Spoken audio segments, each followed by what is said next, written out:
this will kind of appeal to the bigger question that some of the more junior data scientists will care about. It's all tuition. So Mm, your career is tuition. And so doing the startup was tuition, and it was extremely valuable. Just the insights you get, the lessons you learn, it gives you a very different perspective on the world yeah. than than I than I had early on. So it's yeah, I definitely value that, and I'm looking forward to the next startup. I will work with Data Robot for a minimum of 3 years. It could be much longer. Maybe I'll work for Data Robot forever. Yeah. That is possible, but I think the hope would be someday in the future go do another startup.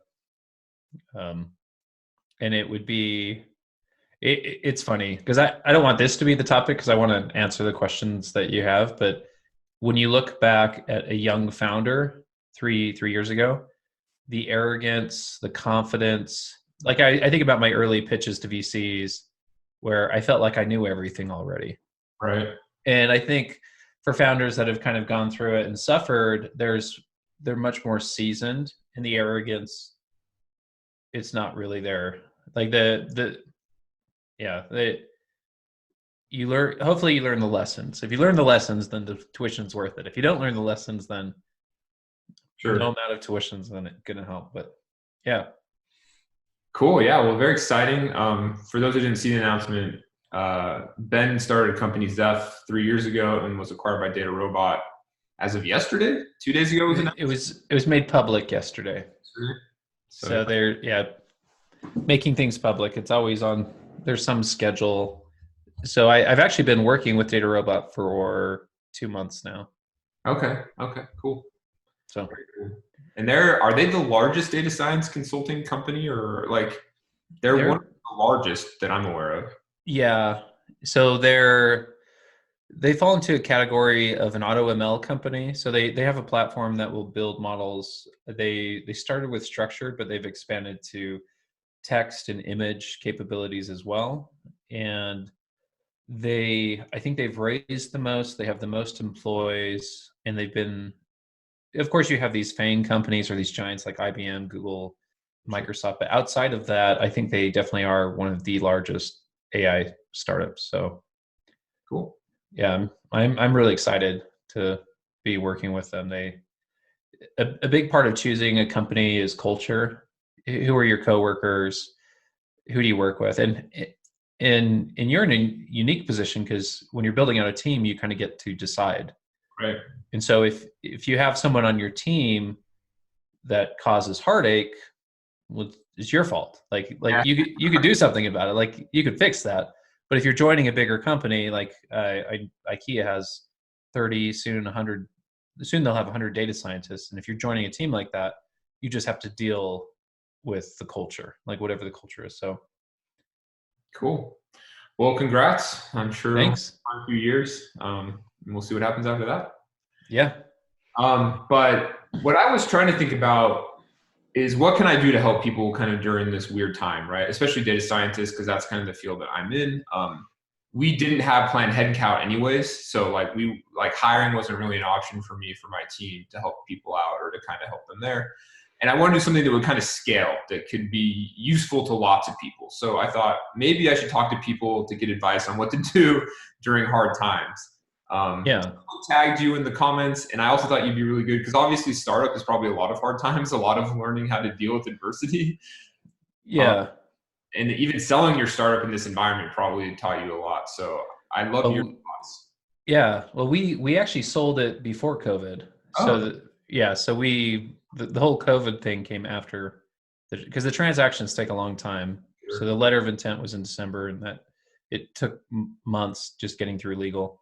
Right. Um, so in Yeah, so it's interesting how your perspective changes. So at Higher View, I had an opportunity to hire data scientists and build out a team, and I think something that is helpful for people trying to get a job is it feels like it's a big secret.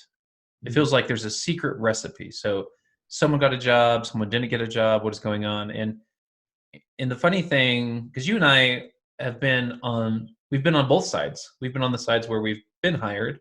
Right. Now we're on the sides where we're hiring, and it's not really a secret. It's not a secret why this person gets a job and that person gets a job.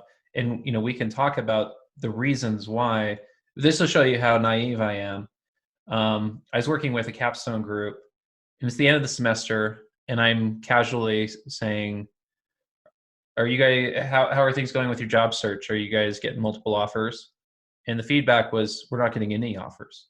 Wow. And I'm like, "Oh, that's weird," because I got multiple offers. Where like that just sounds really stupid. It sounds like a very like kind of a jerk thing to say. And I think talking to other data science managers, and I'd love to hear your opinions here, but I've kind of boiled it down to three things. So number one would be passion or obsession. So pretend like I'm a new candidate coming to you and I say, hey, I've studied neural nets, I've done this. And if you kind of find a glaring hole in my background, because that's the problem with school is they don't, you're Swiss cheese, they don't really fill out your foundation. So if you say, oh, you've never actually done this, and then I come back to you tomorrow and I say, oh, you know how you mentioned this? Well, here's my GitHub, and I read that and I did this and look what I did. And maybe it's been a weekend since we talked. And if I actually show you something where you realize not only did you do that and come to here, Right. you went to here, and there's a chance you might know more about this than maybe some of my team members, which is really like, and so what that's hitting on is passion, ideally obsession. Yeah. So if you feel like I'm off the charts with obsession, you don't feel like you have to spoon feed me. Yeah. I'll figure it out. And then the second part is experience. And that can be upsetting for young junior data scientists because they'll say, you're not willing to give me a job because I don't have experience. How am I supposed to get experience? Like it feels like kind of this. Yeah, but you can give yourself experience. Do some projects. Like, what's interesting for people. Do a few projects. Any project you do, I can't remember if you said this or like I've heard someone at Recursion said this. They said, I don't want to see any of your class projects. Yeah. Yeah, that's a good point. And it was interesting because when they said it out loud, I thought, well, neither do I. Right. And you start asking, well, why? Why don't you? Well, I don't know how much you contributed. Right. I also don't like that the professor might have come up with the topic. I don't like that. Yeah. I would have liked it more if you did. I'd like it more if you collected the data yourself. In data science, there's the criticism Kaggle has been overly cleaned and curated. It doesn't represent the real world. The real world is there's no bumper lanes in the real world. Yeah. Kaggle, you got bumper lanes. And then problem in a nice data set to solve it. Yeah. And then the third part is, do I want to work with you? Like, do I like you? Likability. Right. And so it's easy to connect on likability. If I wanted to like really dissect the interview, like I'm going to do an undercover interview with you to try to be hired. I might demonstrate that before a meeting with Tyler, there's going to be an icebreaker. There's going to be like an initial conversation where I might be able to find out some of his activities. What do you like to do when you're not working? Right. Do you do anything fun last weekend? And if you kind of open up like, oh, actually I went fishing or did this, like I might find an opportunity where I say, I love that, or I do it too. And that's an opportunity for me to kind of connect socially.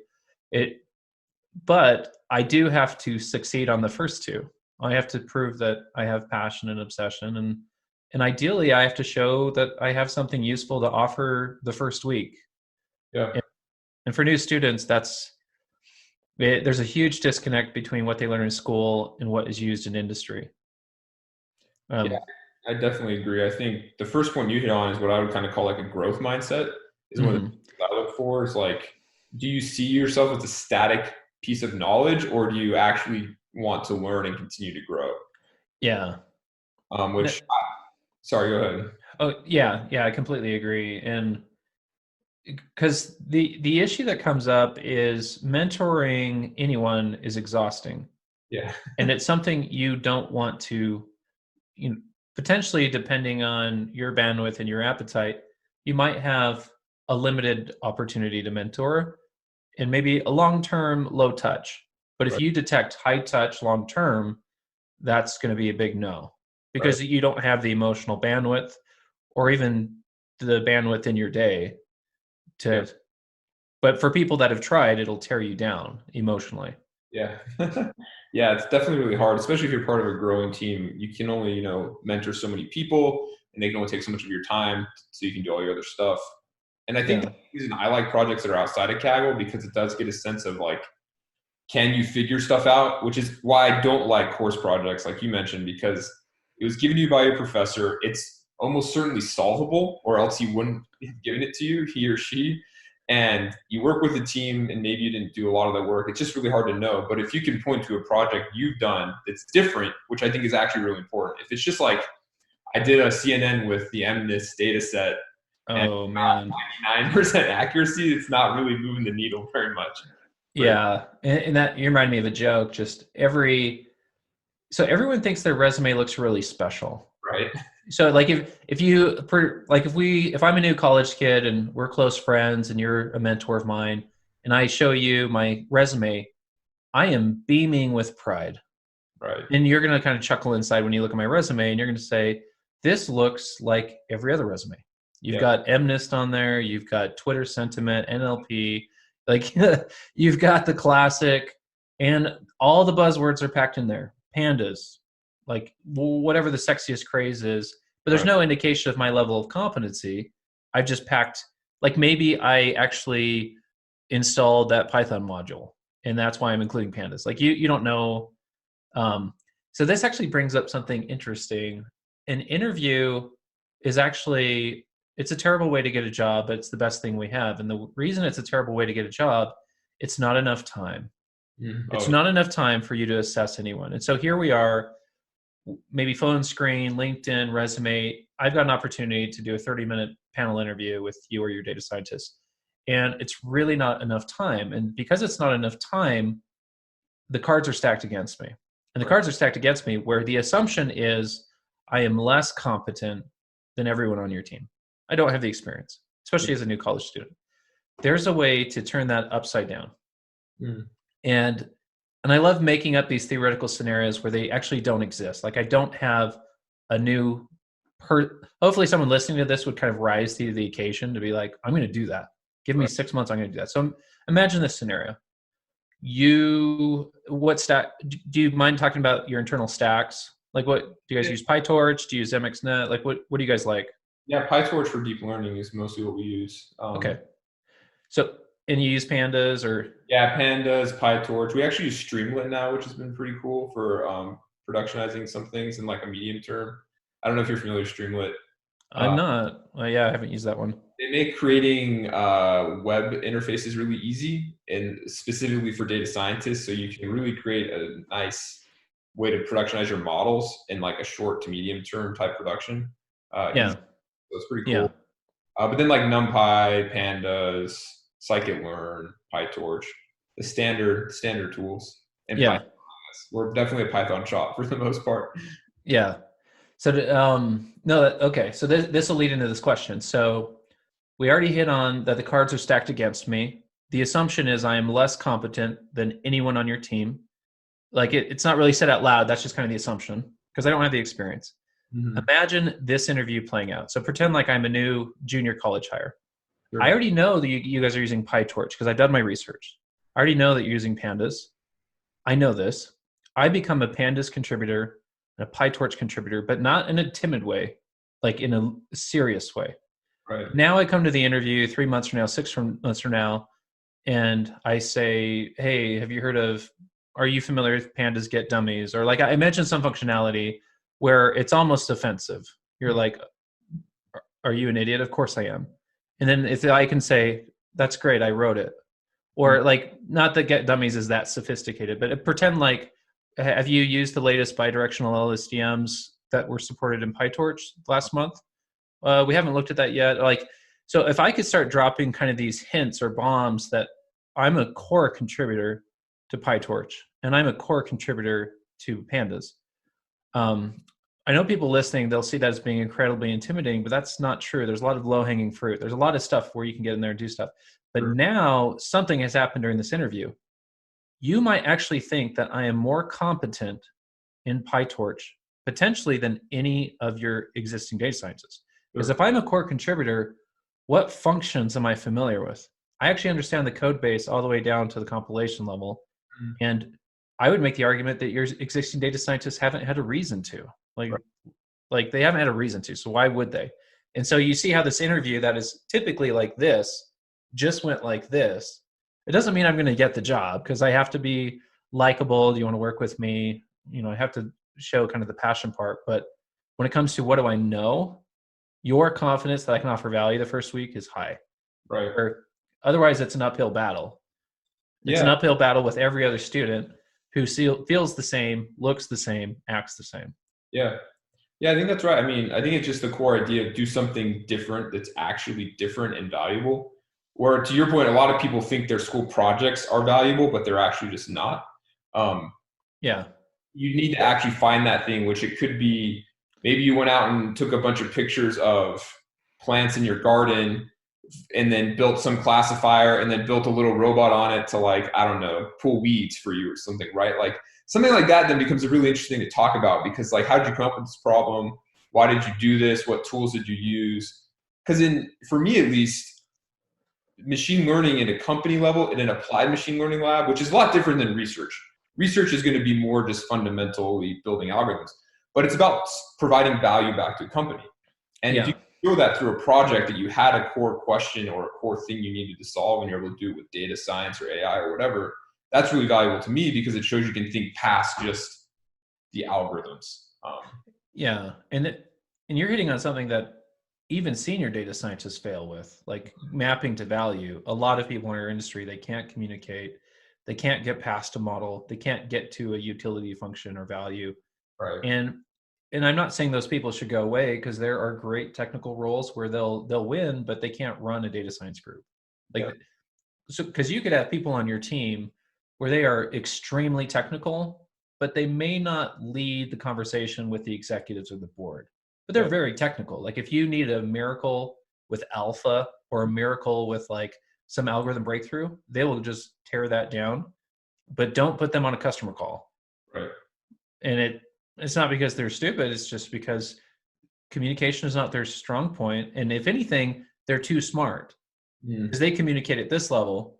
Customers are at this level. Yeah. And you can have a conversation with the customer where the customer is asking idiotic questions where you are very political and you can answer them and you have a lot of respect. Someone who's more technical might give away an audible sigh, or they might become frustrated that someone could ask a question this stupid. Right. And that's a very dangerous, like you don't want that on a customer call. Like, Yeah. but I'm not saying you have these people that work for you, but there are benefits for having someone who's extremely technical. They don't communicate and they don't map to value, and they're still very valuable. Right. Oh yeah, for sure. For sure. Yeah. I guess the next question I was kind of curious is some of these techniques we talked about, do any of them change in the current environment in your mind? Like, is getting a job different now than it was 6 months ago? Yeah, I think it is. So Joe Reese. So Joe Reese posted something where I don't remember the verbiage, but he kind of essentially hinted that the day of reckoning is here for data scientists. So it's like, and this reminds me. So when I was at HireVue, so for some of our data scientists, they might go work on a problem, and a month later we have to shelve it. They're like, it's not providing value. It's a dead end project. But we're trying innovative things. When you're doing aggressive research, sometimes things hit, sometimes they don't. It's just the cost of doing research, and it's okay. Like, oh, you worked on something for a month and you did your best and you did some cool stuff, but it's not going to get the value. It's not going to get the product. It's okay, like not a big deal, and it's very casual. And if anything, what was top of mind with me was how do I keep my data scientists? Because the market is Right. like, as soon as someone works, the moment you give them a job, their market value went up a lot. Right. And it's really frustrating. So how do you keep people? So I was constantly thinking about how do you keep people happy? What do they need? Where in today's market, have you shipped value this month? Right. And if you haven't, Joe's comment, kind of the day of reckoning is here. And so that's hard because when you have these junior data scientists, there may be more senior or principal data scientists that are entering the market from bulk layoffs and other things that have happened. And typically these people are never on the market.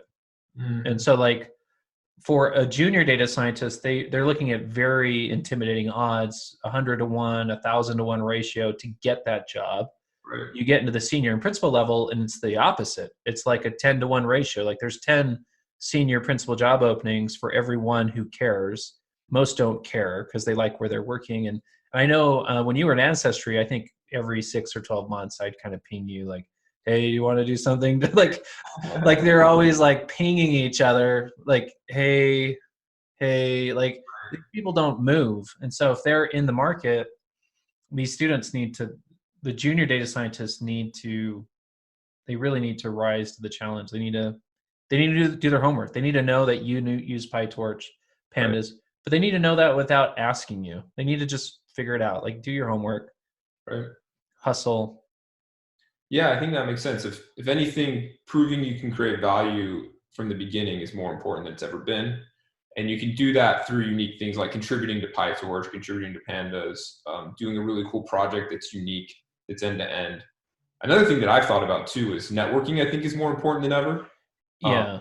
a lot of people don't do, especially undergrads. Like, what is this networking thing you're talking about? Yeah, no, that's an excellent point that you bring up. So another thing with getting a job is there's a luck component. And Yeah, so I applied to Adobe once for a job. I never heard back. And I think now I think it's funny because like depending on when you come in the hiring cycle, there's a chance that you were never looked at. right, If you're coming in late, like whatever, you may not be looked at. But with the networking thing that you brought up, so if I give you you have these data science managers and more senior people in the community, if a lot of times they'll reach out to each other. They'll be like, "Hey, I just got headcount for deep learning or this type of data science. Do you know anyone?" And if they say yes, it doesn't mean you will hire them, right. but it means they got through all the way to final selection. Yeah, So like if someone from Recursion is like, "Oh yeah, this person's really smart. You should check out this kid." That kid, him or her, they went all the way to final selection. So that 1,000 to 1 ratio was now a 5 to 1 ratio. right. And those odds sound a lot better. Like, Yeah, and I think the luck component hits you the worst in this resume screening. And so if you can get past that via, like usually if someone recommends you to a job, you'll at least get an interview. Um, yeah, and so at that point, now you can kind of prove yourself and let them know how good you are. Or at the resume side, it's really hard sometimes to do that well. yeah. The resume side is funny because people they always think that resumes are over exaggerated, but it Mhm. can go the other way. So I was interviewing someone, he had won 3 Kaggle competitions, like not one, but like top 10, like done really, really well. And I got access to him because he won a competition that I was hosting. He comes in to interview, and casually when he's leaving, I introduce him to Lauren, the CTO of HireVue. He said, "Man, this kid, he's placed 10% in 3 Kaggle competitions." That's what his resume said. And he looked at me and he said, "No, actually, I've placed in 15 Kaggle competitions." And it turns out he was ranked top 60 in the world at the time and probably #1 in Utah. And Wow. so we didn't have budget to hire him. I had him come in the next day for a more formal interview. And during the interview, I realized he was nervous. Mhm. And I started laughing. And I essentially said, "Look, if I can't get you budget this week, I'll get you a job in 2 days." Yeah, Because it was one of those scenarios. But on resume, he did not look good on a resume. right. And it's honestly because he didn't have someone like helping him. Like if you sat down with him for 5 or 10 minutes and wrote his resume based on what he actually had, you could get him a job immediately. But Yeah. like kids don't know how to write resumes. I bet a lot of these resumes you see, they need a facelift. And they don't know. And a lot of resumes don't go through data science people, depending on what kind of company you're applying to. It might be some random HR person that doesn't really know what you Yeah. interesting. Well, I also see an issue where people want to get partial credit on their resume. So they'll list like I worked at Home Depot and I worked at, and it's like, oh my gosh, like your whole resume, 80% of it, throw it away and say this key class, these are 3 projects I did, 1, 2, 3. And if your GPA is above some threshold, include it. Like it should just be everything you need to know on whether or not they'll provide value in the next 6 to 12 months, Right. not partial credit for my life story. Yeah, I feel like Um, people think that has to take up the whole page, especially if they're just recent grads. I'd rather have a super small thing with the core things for me because you're going through these resumes really fast, and you Yeah. need a bit. Like, and I think that's what they don't realize, that you're looking at them for 10 or 15 seconds to see if you want to dig in. I would love for someone to send in a resume where it's name, email, and then like hashes to my 3 Git commits. Right. But they're like pandas, hash, sklearn, hash. And so you're just like, this is strange. And Right. maybe you look one of them up and you see like, this is a significant commit. Like I'm blown out of the water from this one example. And Right. the fact that they didn't have to tell me their life story, I want to bring them in. Like, Yeah. yeah, I think it's good for them to interact with people in the industry as much as they can, because it's not a secret. It's Right. not like this secret recipe, but a lot of people fail, unfortunately. Yeah, and I think most people are pretty giving with their time in my experience. Like when I was coming up trying to get a job, my first job, I'd reach out to people and I was surprised the type of people that would respond back to me and give me some of their time. I think sometimes the networking side can be scary for people that don't have a lot to give. So like why would this person help me? What can I give them? But a lot of times people are just kind of paying it forward from when they got something, and then kind of the expectation is you'll help others when you have the opportunity or try to do some things. Yeah. And I think if you tell people you're a new student, hey, I just recently graduated, new student, I'd love to get 10 minutes of your time on the phone. Right. That goes over better. Yeah. So Especially if you have what I found too is a little bit frustrating is when people reach out with like a really nebulous request. If you can be really specific with what you're looking for, it really helps me. If you're like, hey, I'm data scientist, how can you help me? It's hard for me to respond to that because it takes a lot of my time just to digest like what you need. Yeah, you just remind me of one of my favorite troll comments. Andre, the Gartner data scientist, he's a little bit of a troll, and one of his favorite posts I liked is he said, if you have to ask how to become a data scientist, you'll never become one. And which actually kind of goes against a lot of stuff we've been talking on this. He's essentially implying if I need to reach out to you and ask, how do I become a data scientist? He's saying you have failed already, because if you can't Google, if you can't buy a book, if you can't do your own research and answer that question, Right. You will fail. And so, yeah, that question is extremely broad. How do I become a data scientist? Not, I think I'm a data scientist, I'd like to get a job. Right. They're two very different things. So, Sure. yeah. And I think the last kind of thing I'd like to maybe end on is the biggest thing if I get back in response to some of these ideas, like network, do a cool project, get stuff up on GitHub that you're really proud of, you can link to, is how do I find the time? And so one of the things I recommend to people is your GPA doesn't have to be perfect. I'd much rather you have not a trash GPA, but if you take your time and spend it in these things and give up the 4.0, I think you'd be much better served. I don't know your thoughts on that. Yeah, I wrote a blog post on this exact thing. Hard work won't. I was going to see because it's actually been a little bit. Oh yeah, I wrote a blog post. It's called "Hard Work Won't Make You a Data Scientist," and that was responding to this criticism. I don't have enough time. Like I'm too busy with school, and so I kind of threw it together. They're doing a lot of activity in the wrong direction. Right. So it's like fish swimming in a circle. And so if you're too busy, you don't have time, you got all these things going on, that's great. You'll just have to postpone getting a job. Like, yeah, because that's what economists like to say. It doesn't matter how hard you hustle if you're hustling in the wrong direction. So go to the meetups, meet people in the industry. And like you said, like you'd much rather see some fantastic data science projects than because I also don't want to be really negative on data science projects. I've seen some go well. Like we did a capstone project 3 years ago, and the individual continued it through the summer. It was using genetic programming with neural network architecture search, and the project was maybe a little much for the students, but this kid continued it during the summer. Made a nice Git repo, made examples. He actually got a retweet from Francois, the creator of Keras. So like he succeeded. So he's doing really well now. So, but the majority of students we interact with, they would not do that. Project's over. This summer, I'm going to go be a lifeguard or. Yeah. And I think if you're wondering if your project is unique or not, Google it.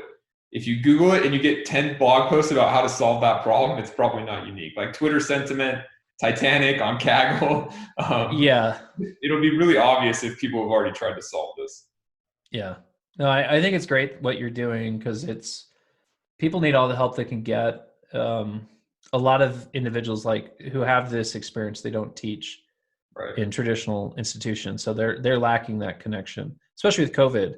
Because like, are you going to go present on in person to a class right now, graduating class? Probably not. So how are they going to get that help?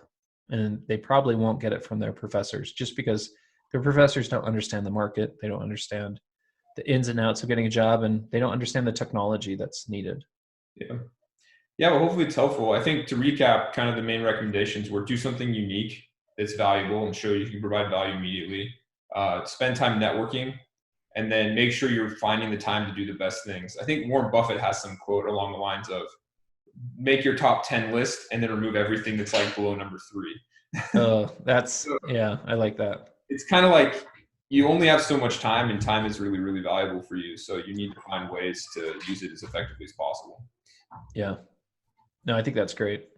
So yeah, any closing comments you want to share? Or? No, I think just people are generally helpful if you have specific questions. So, reach out to Tyler, reach out to me, reach out to people online. And if we ghost you or don't respond, it's not because we're Yeah, jerks, it's because we're busy. So, right. Cool. Well, thanks a lot, Ben, for your time. Best of luck at Data Robot, and we'll talk again soon. yeah, thanks. Cool. See you, man. Yep, we'll see you.